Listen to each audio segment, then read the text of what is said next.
All right, let's take a step back and let's talk about uh, football and player safety in general. You hear Yeah. all the time as the league changes the rules to try to make the game safer. You might hear complaints from quote diehard fans about how soft the game has gotten. Quarterbacks are too protected. All of these things. As a former player, as a linebacker, a player who had to play with force, what do you say to just the general conversation as we try to shift the game and make it a little safer for players? Well, I think mechanisms have been put in place to try to make the game safer.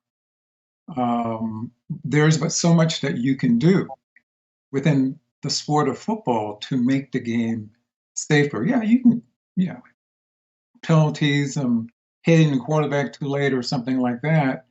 Um, you have a core group of individuals who, through the years, have seen um, very aggressive football, guys hitting each other, um, and they love to see that kind of play. You know, as some people would say in the past, they like to see snot bubbles when a player gets hit.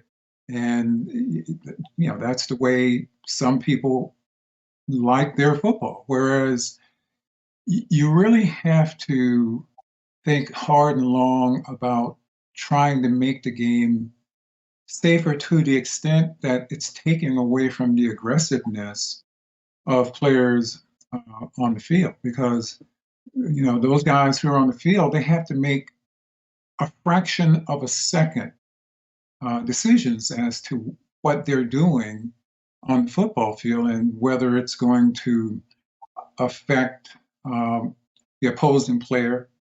If if you hesitate, uh, if that hesitation, and that hesitation again might be a fraction of a second, but when you hesitate, that's deadly because the speed that so many skilled players have right now, uh, they already gone for a touchdown when you're making kind of a determination as to what you're going to do, in terms of hitting a guy and bringing him down and so forth. So there's but so much that can be done to make the game safer, in my opinion.